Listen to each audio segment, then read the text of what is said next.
si Bibilin Pinto nagmula sa BEd 2A at ang aking layunin sa aking paksang kinalakay na State Constitution and Citizenship o Estado, Konstitusyon at Pagkamamamayan. Una, naiisa-isa at naibahagi ang mga konstitusyon at pagkamamayan. Pangalawa, nakapagbigay kahalagahan ang konstitusyon sa mga Pilipino. At ang pangatlo, na isagawa ang role play hinggil sa mga pangyayaring naganap sa paksang kinalakay. Yun lamang po, maraming salamat. Enjoy your watching! Magandang umaga, class! Okay, magandang umaga din. Para sa ating panalangin ngayong araw, tawagin ko si Miss Lakdagan para siya ang mamuno sa ating panalangin ngayong umaga. Magsitayo ang lahat. Amen. So ngayon, mabatiin ko kayong magandang umaga sa inyong lahat. Okay. So, kumusta ang isa sa inyo? Okay lang ba kayo ngayong umaga? Wala bang nagkasakit sa inyo? Wala bang sinisipon? O nilalagnat? Okay, magaling. Okay, palakpakan ang ating mga sarili kasi binibigyan tayo ng ating Panginoon ng nabuting kalusugan sa ating katawan. At magsiayos ng upuan. Ayusin natin ang upuan at kunin natin ang mga basura sa ilalim ng ating upuan, class. Okay. Okay, sige. Salamat sa inyong pakikinig sa akin. Magtatala ako kung sino ang lumiban sa ating klase. May lumiban ba? Okay, malalaman natin yan kapag tinatawag ko ang inyong mga pangalan. Itaas inyong kamay kapag natawag ko kayo. Okay ba? Okay. Lakdagan. Meron, present. Santos? Present. Okay, palakpakan ang ating mga sarili dahil ang ating attendance sheet ngayon ay meron kayong lahat. Palakpakan kasi walang lumiliban sa ating klase. Tayo sa ating gagawin ngayon. Ano nga? Ang pagbalik-aral. Okay, balikan natin ang ating tinalakay noong unang linggo. Sino sa inyo ang nakaalala sa ating tinalakay? Sino? Miss Lakdagan? Okay, magaling. Natalakay at natutunan natin sa nakaraang unit ang tungkol sa lipunan. Sino pa? Miss Mandapitan? Magaling. Kultura. Natalakay rin natin ang kultura. Sino pa? Kutihal. Okay, magaling. Natalakay din natin ang ekonomiya ng bansa. Palakpakan ang iyong mga sarili kasi hindi nyo nalimutan o nakalimutan ng ating tinalakay noong nakaraang linggo. Ngayon, may ipapakita ko sa inyo na mga larawan at isasagot nyo sa akin o kung ano ito ang aking pinapakitang larawan sa inyo at sagutan nyo. Sige. Ito. Ano ito? O, sabi ni Miss Lakdagan, timbangan daw na mayroong nagtitimbang ng tao, dalawang tao. Ito ay class, ito ay paninindigan na nagpapahayag ng mga karapatan natin bilang tao. Ito. Nakita nyo, basta nakita nyo, may paninindigan ang mga tao bilang isang karapatan o nagpapahayag ng karapatan bilang isang tao. Ito. Ano ito? Okay, sabi ni Miss Lakdagan, Republika ng Pilipinas daw. Okay. Ito, class, ay isang logo. Logo sa ating Pilipinas. Isa itong logo sa ating Republika ng Pilipinas. Okay. Ito. Oh, sabi ni Miss Kutihal, Earth daw na mayroong mga tao na class, ito ay isang citizenship na pinoprotektahan ng mamamayan ang ating ano to? Earth, sabi ni Kutihal. Okay. Sige, sa inyo yan na naman yan na galing na mga sagot. Sa inyo galing yan na mga sagot. Ito. O, sabi ni Miss Lakdagan, sinusuntok daw. Oo, ito. No, hindi. Hindi dapat natin to gagawin class ha. Kasi may karapatan tayo bilang isang tao. Kasi tigil natin ang makikipag-away sa ibang tao. Diba? So ngayon, nakita nyo na ang mga larawan na pinapakita ko sa inyo. At ngayon, tatanungin ko naman kayo kung may idea ba kayo sa ating paksang tatalakayin ngayon? Meron? Okay, mayroon na siyang idea si Miss Lakdagan. Sige, at yan ang idea mo, malalaman natin yan kasi itatalakay ko sa inyo ang ating paksa ngayong umaga. Okay ba? Okay, sige.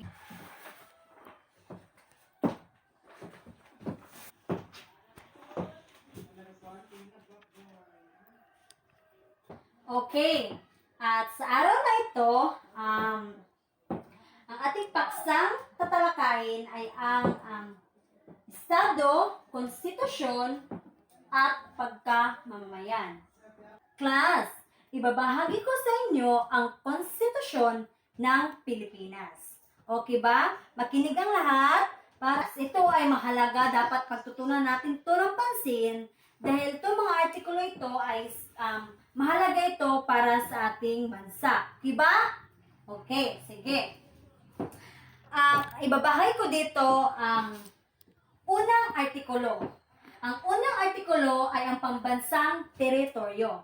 Ang pambansang teritoryo class ay mayroong 28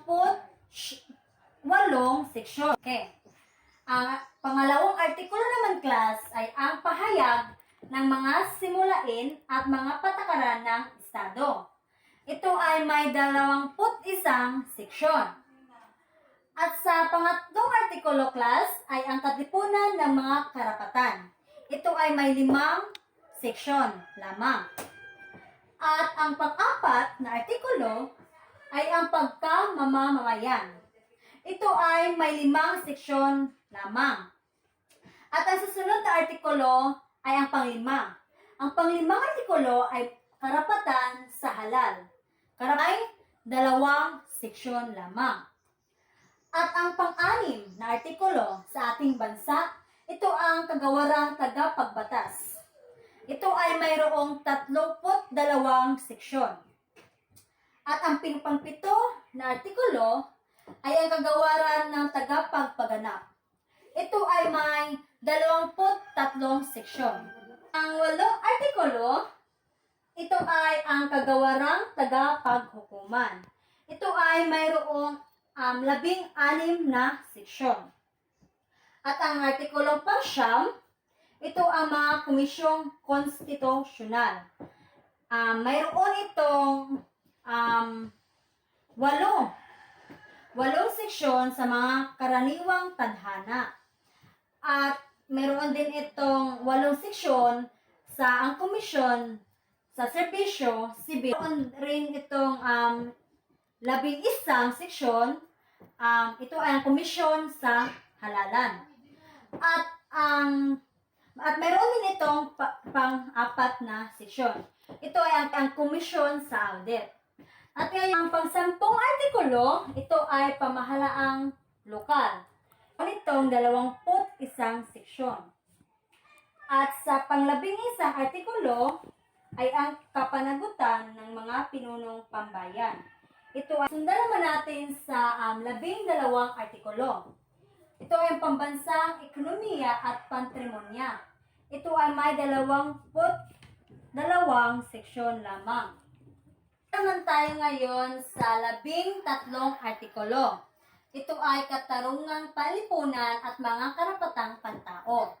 Mayroon ito 19 na seksyon. At sa sunod naman ang 14 na artikulo. Ito ay edukasyon, sinsya at teknolohiya, mga sining, kultura at sports. Ito ay may 19 na seksyon lamang. At sundan naman natin sa naman tayo ngayon sa 15 artikulo. Ang pamilya. Ito ay may 4 na seksyon. At ang pang-6 na artikulo ay mga tadhanang pangkalahatan. Ito ay may 12 seksyon. At Ang artikulong pang-7, ito ang mga susog o mga pagbabago. Ito ay may 4 na seksyon. Naman tayo ngayon sa pang-8 artikulo, ang mga tadhanang lilipas. Ito ay may 27 seksyon lamang. Class, naintindihan niyo ba ang aking tinalakay na mga artikulo sa inyo? Okay, magaling.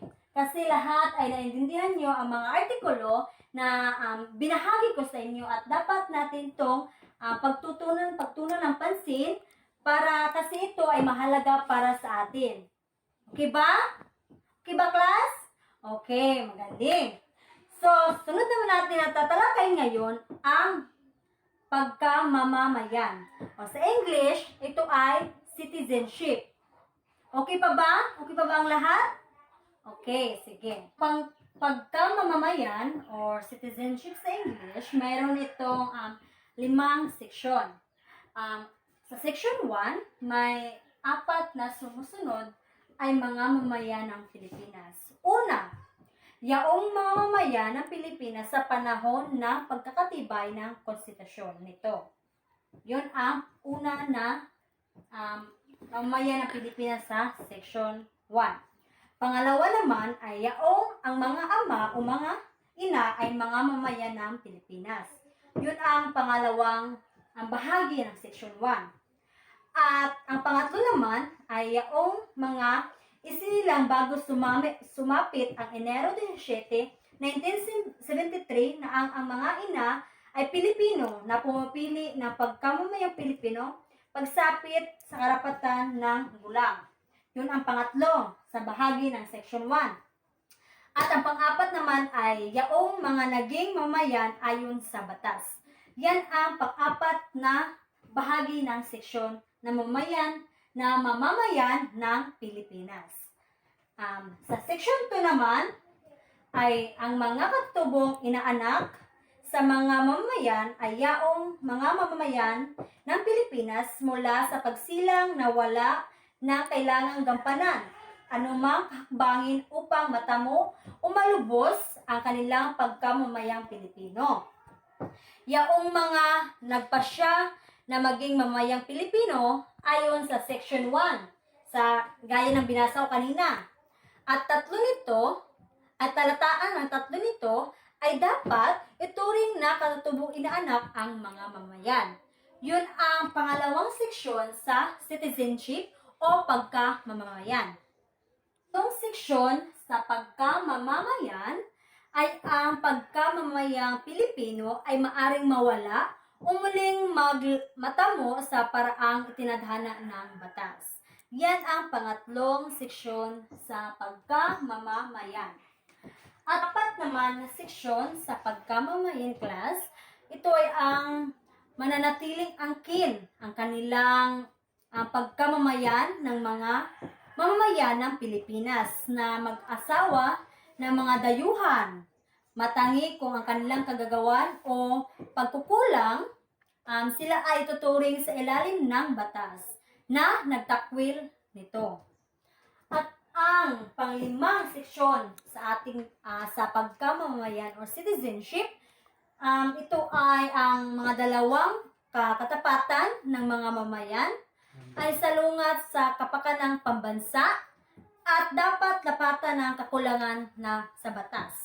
Yan ang panglimang seksyon ng pagkamamayan. Class, ito ay mahalaga ito para sa atin bilang isang Pilipino. Ang lahat, okay, magaling mga bata kasi naintindihan nyo ang ating paksang tinalakay ko sa inyo ngayong umaga. Okay. Naintindihan nyo ang lahat ng aking tinalakay ay ngayon, ilan nga ang seksyon sa pagkamamamayan? Tama, 5 seksyon ang aking nabanggit ngayon. Sa anong seksyon ang may 4 na sumusunod na ay mga mamayan ng Pilipinas? Magaling, Miss Lakdagan. Section 1.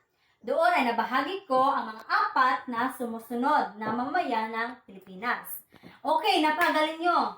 Magpapakalan yung mga sarili kasi naintindihan nyo ang aking paksang tinatalakay ngayong umaga. At ngayon, hatiin ko kayo tagtatlong pangkat at may gagawin kayong role play. Tapos, ipahiwatig nyo dito sa harapan ang role play na inyong napag-usapan sa inyong mga kagrupo. Sige. 1, 2, 3, 1, 2, 3, 1, 2, 3. Okay. Pangkat isa ay ang inyong i-role play sa harap mamaya ay ang artikulong pang-8. Sa pangkat dalawa naman, ang inyong i-role play ay ang artikulong pang-3.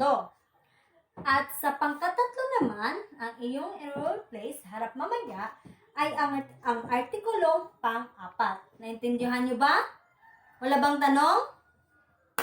Okay, walang tanong. Sige, bigyan ko kayo ng 10 minuto para ibahagi kung ano ang inyong natalakay sa inyong artikulo na binigay ko sa inyo. Okay ba? Okay ba, class? Sige, okay, sige. Simulan nyo na! Okay, sige. Maraming sa inyong pag-participate sa ating role play ngayon. At ngayon, ano ang inyong natutunan tungkol sa aking natalakay? Sino? Kay Miss Mandapitan? Okay, magaling. Natutunan nyo ang mga artikulo ito batay sa mga batas na ginawa sa ating bansa. Dahil ito ay mahalaga para sa atin bilang isang mamamayan sa ating bansa. Diba? At ngayon, paano nyo bibigyan ng kahalagahan ang mga artikulo bilang isang Pilipino? Miss Lakdagan? Okay, magaling. Dapat nating pagtutunan ng pansin ang mga artikulong aking binasa at aking ibinahagi sa inyo para makapagbigay ito ng kahalagahan para sa atin. Okay, palakpakan nyo ang inyong mga sarili kasi napakahusay nyo, class, sa aking paksang tinalakay ngayong umaga at nakikita ko sa inyo na naintindihan nyo ang mga artikulo na aking ipinahiwatig sa inyo. Tayo doon kasi naintindihan nyo ang aking tinalakay ngayong umaga. Kumuha kayo ng isang kaagel at sagutan nyo na tama o mali ang aking babasahin ngayon. Okay ba? Okay, sige. Number 1. Ang artikulo pang-4, ito ba ay pamahalaang lokal? Tama o mali? Okay, number 2. Natapos na. Sige, nasagot na nyo na ba lahat? Sige, pasa nyo sa harap ang inyong mga papel na sinagutan nyo. Okay, salamat, salamat. At bago tayo magsiuwi, may kunin nyo ang kwaderno sa inyong bag at isulat nyo ang ating kasunduan o homework o takdang aralin sa susunod na linggo nyo ipasa. Ang inyong gagawin ay pag-aralan nyo ng mabuti ang mga artikulong ito dahil sa susunod nating pagkikita, sa susunod na linggo, ay may oral recitation tayo sa isa't isa sa inyo. Okay ba, class? Okay, magaling. Napakahusay talaga ng mga kaklas ngayon kasi napakagaling. Napakamahal lahat para sa ating panalangin para sa pag-uwi. Okay. Tawagin ko si Miss Kotihal para sa ating panalangin. Amen. Sige. Okay, mag-ingat kayo sa pag-uwi.